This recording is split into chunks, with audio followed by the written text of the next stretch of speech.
طوعا وكرها وإليه يرجعون،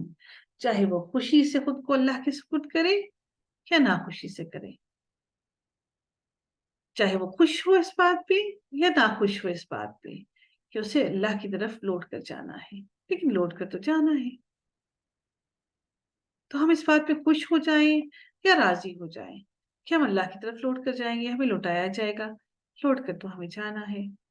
یہ تو حق اور سچ ہے، اس کا تو کوئی انکاری نہیں ہو سکتا۔ اگلی آیت میں اللہ تعالیٰ ارشاد فرماتے ہیں قل آمنا باللہ،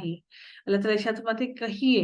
کہ ہم ایمان لائے ہیں۔ ہمارا ایمان لانا، ہمارے مسلمانوں کا ایمان لانا صرف یہ نہیں ہے کہ ہم نبی اکرم صلی اللہ علیہ وسلم پر ایمان لے کر آئے ہیں، بلکہ ہم سب مسلمانوں کا ایمان لانا کیا ہے؟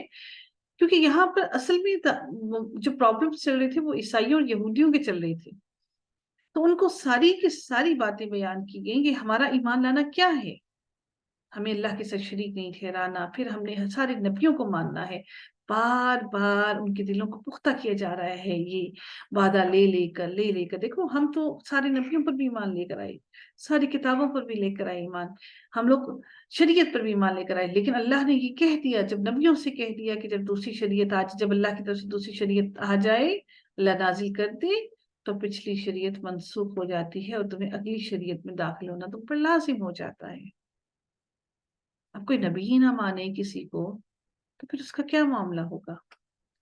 اللہ تعالیٰ ارشاد فرماتے ہیں قل آمنا باللہ وما انزل علینا وما انزل علی ابراہیم، تو ہم ایمان لے آئے اللہ پر بھی اور جو اس نے نازل کیا ہم پر بھی، اور جو اس نے نازل کیا ابراہیم علیہ السلام، اسماعیل علیہ السلام، اسحاق علیہ السلام، یعقوب علیہ السلام اور اولاد یعقوب پر بھی، کیونکہ حضرت یعقوب علیہ السلام کی اولاد بھی نبیوں میں سے تھی۔ اور اس کے بعد یہ کہا گیا ایک بیچ میں گیپ آنے کے بعد، اور جو دیے گئے موسیٰ علیہ السلام اور عیسیٰ علیہ السلام، اور وہ سارے کے سارے انبیاء جو اللہ کی طرف سے آئی شریعت لے کر، تو ہم ان سب چیزوں پر ایمان لے کر آتے ہیں، لیکن عمل ہمیں صرف قرآن پر کرنا ہے۔ ایمان لانا ایک الگ بات ہے، عمل کرنا ایک الگ بات ہے۔ ہم اسے مانتے ہیں کہ اللہ کا کلام ہے، اللہ کی طرف سے نازل کیا گیا ہے، لیکن عمل کرنے کے لیے ہمارے پاس صرف قرآن ہے۔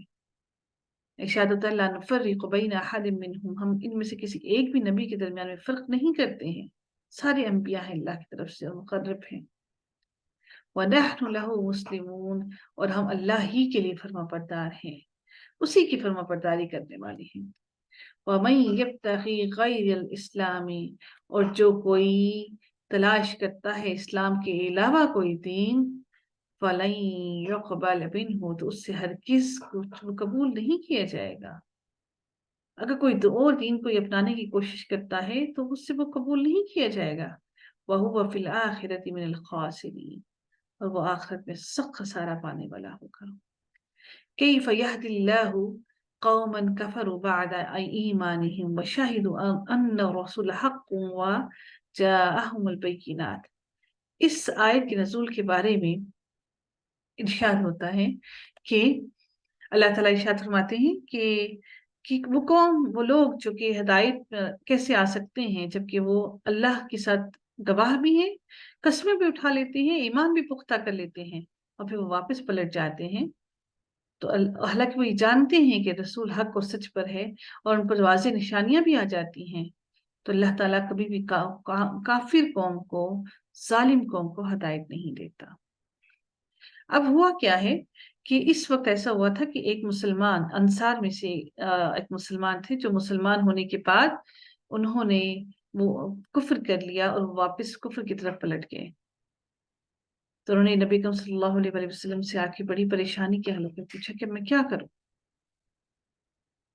ایسا بھی معاملہ ہوا، ایمان تھے، کمزور بھی تھے، ان کے سامنے سارا کچھ، وہ پچھلی ساری چیزیں بھی تھی، ساری زندگی کے دوسرے دین پر عمل کرتے رہے، بہن بھائی ماں باپ سارے کے سارے مسلمان نہیں ہیں، ایک بندہ مسلمان ہو گیا، پھر ساری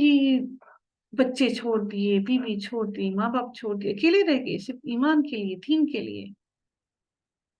تو جو کوئی ایمان کو چھوڑ دیتا ہے اس کے لیے سخت عذاب ہے۔ اللہ تعالیٰ ارشاد فرماتے ہیں اولئک جزاؤہم ان علیہم لعنت اللہ والملائکۃ والناس اجمعین، اور یہ سارے کے سارے لوگ جو یہ ساری کے سارے ایمان لانے کے بعد پلٹ جاتے ہیں تو ان کا اجر، ان کی جزا ان کے رب کی طرف ہے۔ جزا دو طرح کی ہے، ایک اچھی اور ایک بری، ایک جنت ہے ایک عذاب ہے۔ جزا جو ہے وہ تو اس لیے جب بھی جزا کہے تو جزا اچھی جزا کی دعا دی۔ تو ان پر اللہ تعالیٰ نے لعنت کی ہے، ان پر اللہ کی بھی لعنت ہے اور اللہ کے فرشتوں کی بھی لعنت ہے، بلکہ اللہ تعالیٰ نے کہا کہ سب کے سب لوگوں کی لعنت ہے ان پر۔ خالدین فیہا لا یخفف عنہم العذاب ولا هم ینظرون، اور ان لوگوں سے ہرگز عذاب ہلکا نہیں کیا جائے گا اور وہ نہ ہی مہلت دیے جائیں گے۔ اس سے یہ ظاہر ہوتا ہے کہ وہ ہمیشہ ہمیشہ کے لیے جہنم میں رہیں گے۔ لیکن اس کی نسبت ان لوگوں کی بات کی جا رہی ہے الا الذین تابوا من بعد ذلک واصلحوا، لیکن مگر وہ لوگ جنہوں نے توبہ کی اور جو جنہوں نے کر لی اپنی اصلاح کی طرف آ گئے، جیسا کہ انہوں نے کیا تھا جو انصار کفر کی طرف گئے اور پھر انہوں نے اللہ سے توبہ کر لی، تو اللہ تعالیٰ ان کے لیے یہ فرماتے ہیں فَإِنَّ اللَّهَ غَفُورٌ رَحِيمٌ، تو بے شک اللہ تعالیٰ بخشنے والا رحم کرنے والا ہے۔ اگلی آیت میں اللہ تعالیٰ ارشاد فرماتے ہیں ان الذین کفروا بعد ایمانہم، بے شک وہ لوگ جنہوں نے کفر کیا ایمان لانے کے بعد، تو اللہ تعالیٰ فرماتے ہیں اور پھر ان کا کفر زیادہ ہو گیا، ان کو کوئی پشیمانی نہیں ہوئی، کوئی شرمندگی نہیں ہوئی، ثم ازدادوا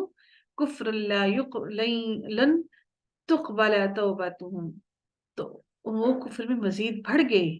تو ان کی توبہ قبول نہیں کی جائے گی۔ اب یہ توبہ کون سی والی توبہ ہے؟ یہ توبہ اس وقت کی توبہ ہے جب کہ انسان موت کی حالت کے قریب پہنچ جاتا ہے اور نزا کی سختیوں میں آ جاتا ہے، اس وقت کی توبہ قبول نہیں کی جائے گی۔ وَأُولَئِكَ هُمُ الضَّالُونَ، اور یہی لوگ ہیں جو گمراہ ہونے والے ہیں، یہی لوگ ہیں جو عذاب میں داخل کیے جانے والے ہیں اور ان پر سے عذاب ہلکا نہیں کیا جائے گا۔ اللہ تعالیٰ اگلی آیت میں ارشاد فرماتے ہیں ان الذین کفروا وماتوا وهم کفار فلن يقبل من احدهم، اب وہ لوگ جو مر گئے اس حال میں کہ وہ کافر تھے، اور اللہ تعالیٰ ان لوگوں کے لیے ارشاد فرماتے ہیں کہ اب جب وہ اپنے حساب کتاب اپنے سارے کے سارا اپنا اعمال دیکھ لیں گے اور اپنے اوپر ہونے والا عذاب بھی دیکھ لیں گے، تو اس وقت وہ چاہیں گے کہ ہم اللہ کو کچھ فدیہ دے کر کچھ دے کر اپنی جان چھڑا لیں، کچھ خلاصی پا لیں۔ تو اللہ تعالیٰ ارشاد فرماتے ہیں کہ اس وقت ان سے کفر کی حالت میں وہ مر گئے کافر تھے، تو ان سے پوری زمین کے برابر بھی وہ سونا لے کر آ جائیں تو ان سے قبول نہیں کیا جائے گا۔ کیا اللہ نے دنیا میں زمین پر آسان نہیں رکھا تھا کہ وہ اللہ سے اپنا چھٹکارا، اللہ سے ان گناہوں سے چھٹکارا حاصل کر لیتے، جہنم سے چھٹ جاتے؟ اب آخرت میں تو اللہ نے کہا کہ پوری زمین بھی بھر کر سونے کے لے آؤ، پہلے تو وہ سونا لائیں گے کہاں سے اتنا؟ اگر وہ لے بھی آئیں پوری کی پوری زمین سونے کی بھر کر بھی، تب بھی اللہ ان سے کوئی فدیہ قبول نہیں کرے گا۔ فدیہ ہوتا ہے کہ پیسہ دے کر کوئی چیز عوض دے کر اس کی عوض کے بدلے آپ اپنی جان کو کی خلاصے پا لیں، بچا لیں خود کو، تو اللہ ان سے کچھ بھی قبول نہیں کرے گا۔ اولئک لہم عذاب علیم، یہی وہ لوگ ہیں جن کے لیے اللہ تعالیٰ نے دردناک عذاب تیار کر رکھا ہے۔ یہ دردناک عذاب کیوں ہے؟ کیونکہ اس کے درد میں کمی نہیں ہوتی۔ جب انسان درد جسم میں ہو کر انسان کا جسم سن ہو جاتا ہے نا، پھر درد محسوس ہونا بند ہو جاتا ہے، لیکن اللہ تعالیٰ کا بھی نظام ایسا کہ جہنم میں درد میں کمی نہیں ہوگی، اس لیے اللہ تعالیٰ نے لفظ استعمال کیا عذاب علیم، یہ دردناک عذاب ہے۔ جب کھالیں جھلس جھلس جھلس جھلس کر آپ کی ختم ہو جائیں گی تو اللہ تعالیٰ اس پہ اور مزید کھال چڑھا دے گا، اور کیونکہ انسان کی جسم کی سب سے اوپر والی جو جلد ہوتی ہے نا، اس کو سب سے زیادہ تکلیف ہوتی ہے، جو سینسری جو ہماری ہوتی ہے نا،